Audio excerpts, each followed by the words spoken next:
There's a quiet moment in life that doesn't come with drama, noise, or witnesses. It doesn't arrive when you're surrounded by people. It arrives when the room is dim, your phone is silent, and the world finally stops demanding something from you. And in that rare silence, truth appears. Softly, silently, without permission. It's the moment you realize no one is coming to save you. Not the person you once trusted. Not the people you thought would stay. Not the world you hoped would notice your pain. And surprisingly, this realization doesn't break you. It wakes you. It cracks something open inside, something ancient, steady, and unshakable. Because when the illusion that someone will rescue me dies, your real life begins. The Stoics knew this long before us. They taught that the disappearance of false expectations is the birth of true strength. But here's the part people never talk about. Before strength arrives, there is a quiet collapse, a falling inward, a moment where you finally meet the version of yourself you've avoided for years. There are no witnesses, no applause, just truth and breath. Tonight, we're going to walk through that transformation together, quietly, honestly, without rushing. This is not a motivational speech. This is a homecoming, a return to your inner authority. Most of us grow up believing our pain is visible, that if we hurt enough, someone will eventually step in, someone will notice, someone will care. We imagine that the world is watching us, the way we watch ourselves, but the world isn't watching. Not because you're unimportant, but because everyone else is drowning in their own storms. It feels lonely at first, like wiping your makeup off at 1 a.m., staring at the mirror, and realizing you're exhausted in ways you never say out loud. But Epictetus said, "Don't seek to have events happen as you wish them to happen as they do." People don't ignore your suffering to hurt you. They simply can't feel your wounds through their own. And when you finally understand this, something quietly shifts. You stop waiting. You stop performing. You stop trying to be understood. You begin, for the first time, to be self-directed. And here's the unexpected part. There's relief in that. A strange, calming relief. Because the moment you stop expecting the world to watch you, you finally step into a life that belongs to you. A woman sits in her car outside a Target parking lot. She's holding her steering wheel with both hands, trying not to cry after a long day. She looks around. Nobody notices. Everyone is busy, rushing, living inside their own storms. She feels invisible. And that hurts, until it frees her. There was a woman who kept hoping her friends would notice she wasn't okay. She kept sending hints, little signs, soft cries for help. But everyone was surviving their own shadows. One night she realized, I'm asking people who can barely carry themselves to carry me. That night didn't break her. It transformed her. It was the first night she held herself without resentment. When did you last feel truly free from the need to be seen? There is a subtle heartbreak hidden in everyday life. The moment you notice that your struggles are invisible, your late-night battles unseen. It's like sitting in your kitchen with the fridge humming behind you, wondering how you ended up carrying everything alone. But here is the paradox. Being unseen frees you to finally see yourself. Marcus Aurelius said, it is possible to be happy even in a palace. Why? Because happiness comes from within, not from an audience. Your worth doesn't need witnesses. Your journey doesn't need applause. Your healing doesn't need spectators. When you stop needing to be seen, you become visible to the person who matters most, yourself. Ask yourself softly, when was the last time I truly saw myself? Without judgment, without comparison, without fear. You may discover that you've been waiting for someone else to validate an identity you were meant to claim on your own. Sometimes you even wait for someone to save your finances, to step in and help you fix what feels overwhelming. But emotional self-rescue and financial self-rescue often begin in the same moment. The moment you stop waiting. Maybe you've whispered this to yourself too, that it's time to stop waiting. Carl Jung wrote, "The world will ask you who you are, and if you do not know, the world will tell you." That is exactly what happens when you're not rooted in your own identity. The world will name you, label you, shape you. But when you stop looking outward for definition, you start shaping yourself from within. And that is terrifying, because it means the responsibility for your life returns to you.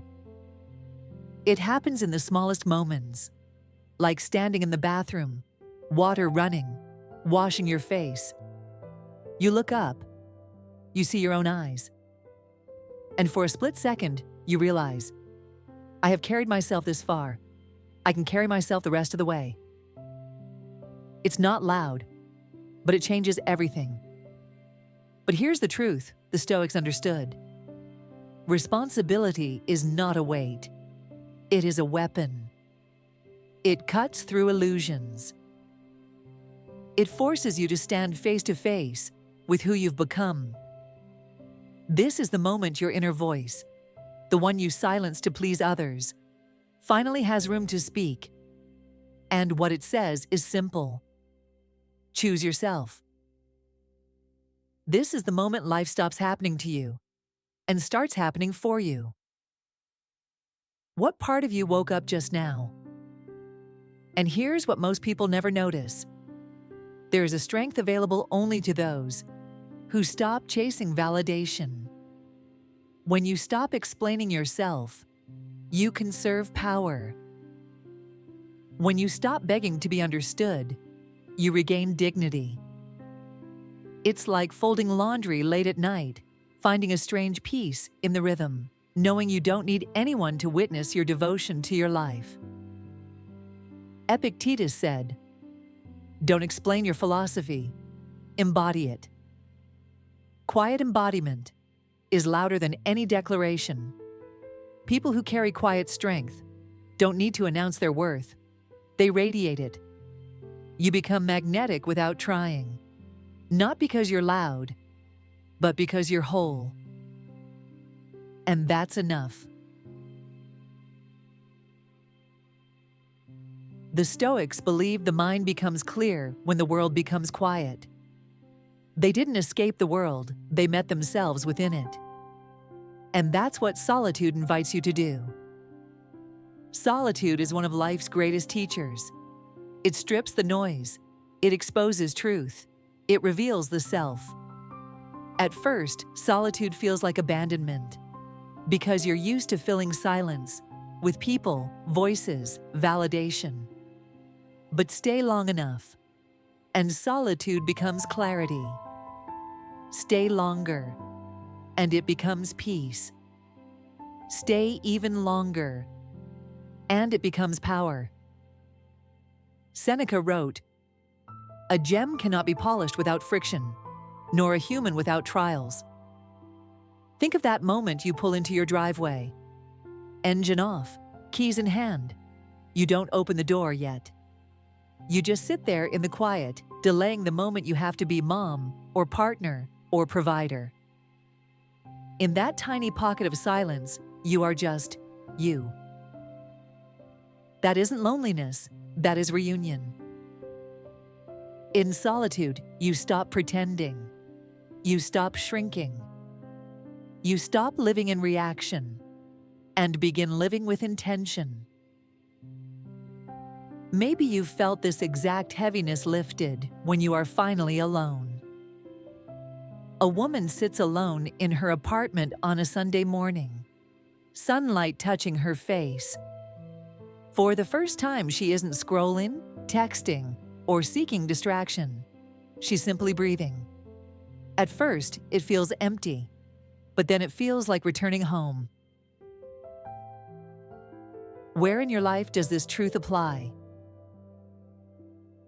If this silence is speaking to something deep inside you, we are past the collapse. We are just now getting to the rebuilding. Don't look away. There is a moment right before transformation where everything feels tight, heavy, almost unbearable. Most people think they're breaking, but they're actually about to expand. But transformation has a cost. There comes a moment when the old version of you simply can't come along anymore. She was built for survival, not expansion. Women often carry entire worlds silently. And she carried yours. She learned to shrink, to quiet down, to adapt, to please. Like staring at a closet full of clothes that fit your body but no longer fit your soul. She wasn't weak. She was protective. But her chapter is complete. Maybe you've felt this too, that quiet knowing that you've outgrown who you used to be. Jung said, "We cannot become enlightened by imagining figures of light, but by making the darkness conscious." When you face your inner darkness, your fears, your wounds, your patterns, you begin to dissolve the self that was shaped by fear. And in that dissolution, something new takes its first breath. A self that is not reactive, but deliberate. A self that chooses herself, without apology. Who are you ready to leave behind? Once clarity comes, confidence follows. Quiet confidence is not arrogance. It's alignment. It's what happens when you no longer chase validation, no longer over-explain your boundaries, no longer apologize for your depth. People will notice the shift. They may say you've changed, but they are describing the absence of the version of you that existed for them. It's walking through a crowded supermarket aisle, surrounded by noise and rushing carts. But you aren't rushing. You aren't absorbing the chaos around you. You move at your own pace. You feel a solid ground beneath your feet that wasn't there before. That is self-mastery. You're not colder. You're clearer. You're not harder. You're healthier. Think about it. The same way we overspend money, we overspend our energy. We give it to people who can't afford us. And the moment you start budgeting your emotional life, everything changes. Just like money, your energy becomes valuable when you stop giving it away freely. Marcus Aurelius said, "Waste no more time arguing what a good person should be. Be one." You no longer talk about your growth. You embody it. Not perfectly, not aggressively, just authentically. This is where everything shifts. Are you ready to own your energy? If you're still here, you're ready for this next part. The most powerful moment in a person's life is when they stop waiting. Waiting for closure, waiting for apologies, waiting for permission, waiting for someone to say, "You're allowed to begin now." Maybe you've carried this truth alone for too long. You begin anyway. You become your own backup plan, your own caretaker, your own foundation. Quiet power is the kind that doesn't fade. Marcus Aurelius said, "You have power over your mind, not outside events." Once you accept this, your emotional life stabilizes, your self-worth steadies. You become unshakable, not because life stops hurting, but because you stop collapsing. Autonomy is not isolation. It's self-leadership. It's knowing that even when you are alone, you are never abandoned, because you do not abandon yourself. What are you no longer waiting for? When no one saves you, you learn to save yourself. And self-rescue is the highest form of self-respect. You begin to trust your choices. You follow your intuition. You set boundaries without guilt. You build without permission. You become a person who moves with intention, speaks with clarity, loves with boundaries, continues without witnesses. And that is real freedom. The life that begins after self-rescue is quieter, steadier, more intentional. It's a life where you stop performing and begin living, where you stop grasping and begin becoming, where you stop waiting and start leading. This is the turning point. Let that truth settle in your bones. You are not behind. You are arriving. If this reached you, then it was meant for you. You're not here by accident. You're here because a deeper part of you is ready for self-leadership. Not loud power, but quiet power. The kind of power the Stoics lived by. So take this moment as a vow to yourself. I will not wait to be chosen. I will not wait to be saved.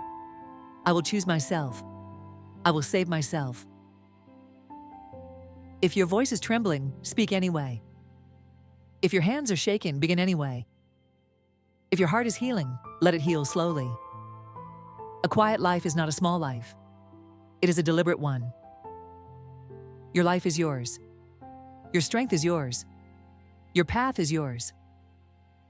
Live it boldly. Live it quietly. Live it well. Your quiet strength is your revolution.